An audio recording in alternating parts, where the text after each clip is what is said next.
Snow cut sideways across the empty highway as Jack Morrison eased his truck onto the shoulder. He was used to bad weather, used to silence, but something about the shape ahead broke routine. A dog lay half buried near the guardrail, ribs moving, breath fogging weakly. Jack killed the engine and stepped out, boots crunching, scanning instinctively. Years as a Navy SEAL never left him. Neither did the rule about leaving no one behind. The dog did not growl when he approached. She lifted her head once, eyes dark, intelligent, exhausted. Her belly was swollen beneath matted fur. Pregnant. Jack exhaled slowly and crouched, keeping his hands visible. He spoke softly, not commands, just presence. The dog watched him the way trained animals watch storms, measuring intent. He wrapped her in his spare jacket and felt how light she was. Too light. As he lifted her, she pressed her muzzle against his chest, trusting without hesitation. That choice landed heavier than the snow. Someone had abandoned her deliberately. Someone had known the cold would finish the job. At the cabin, Jack laid her near the fireplace and called the only vet still open within 100 miles. While waiting, he checked for a collar, a chip, anything. The microchip scanned blank. No records. No registration. That absence felt intentional. He noted it quietly.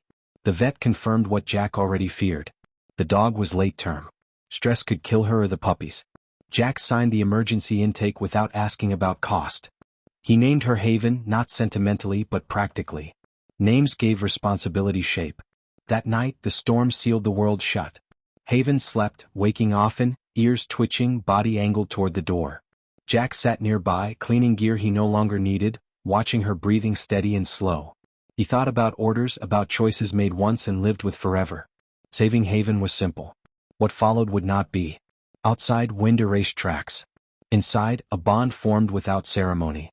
Haven rose once, placed herself between Jack and the door, then lay down again. Protective already. Jack understood the message. Whatever had put her in the snow was not finished. Jack logged the location on a weathered map, a habit from missions where memory failed. He noticed tire marks faint beneath fresh powder, deliberate, close, recent. Haven followed his movements with calm focus, pain hidden behind discipline. Before dawn, Jack promised her warmth, safety, and time. He did not promise justice yet. Promises mattered. He kept them. Outside, radio stayed silent, phones useless, roads closed, the world narrowed to firelight, breath, and a pregnant dog trusting a stranger to choose correctly when consequences waited patiently beyond the storm that night alone together. Morning arrived gray and heavy. Haven ate slowly, conserving energy, eyes tracking Jack's movements with practiced awareness. He transported her carefully to the clinic once the roads opened, noting how she stiffened at unfamiliar smells. The veterinarian frowned at the records again. Still nothing. Too clean. Jack had seen erased identities before. It never happened by accident. Haven returned to the cabin under orders of rest. Jack built barriers, not fences, giving her choice, watching how she always positioned herself near exits. Trained. Disciplined. Abandoned anyway. That contradiction unsettled him more than the cold. A knock came 2 days later. Jack answered with caution. A well-dressed couple stood outside, polite, controlled. They claimed to be foster coordinators, concerned about a missing dog. Haven rose instantly, silent, placing herself behind Jack, tension coiled but contained. Jack noticed the woman's eyes lingered too long on Haven's belly. They spoke smoothly. Paperwork. Authority. Temporary custody. Jack asked for verification. Their smiles thinned.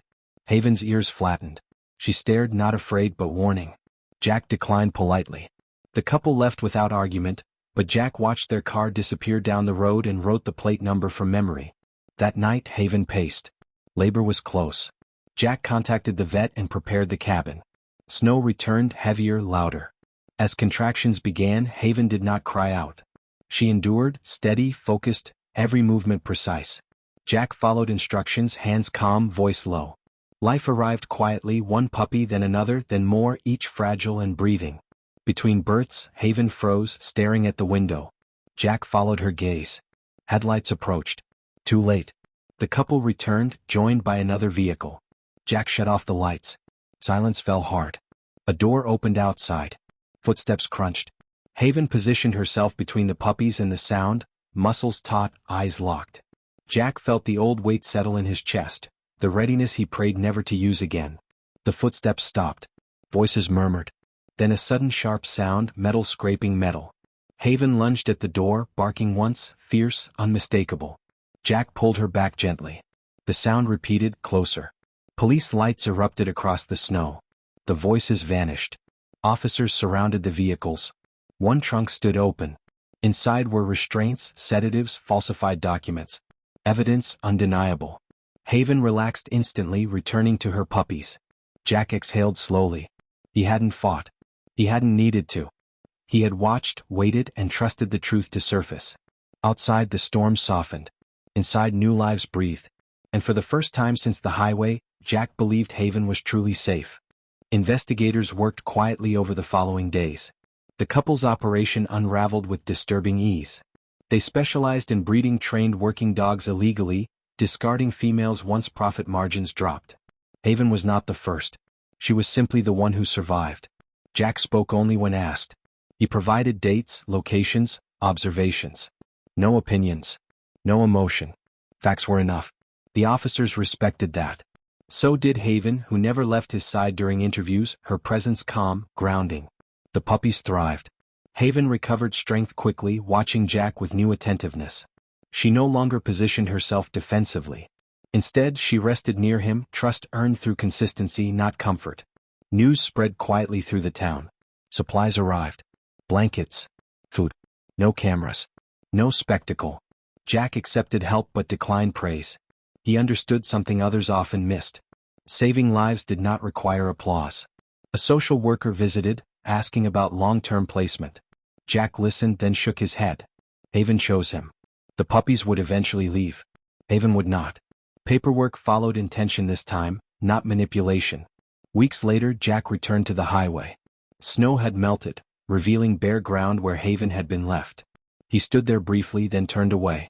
Some places were not meant for revisiting. At the cabin, Haven trained lightly, instinct returning with purpose.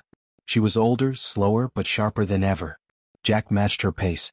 Two survivors adapting together. The trial concluded without drama. Charges filed. Sentences delivered. Jack did not attend. Closure was not found in courtrooms. It lived in quieter spaces. One evening, Jack sat on the porch, Haven beside him, puppies playing in the yard. The world felt wide again. Not safe. Never safe.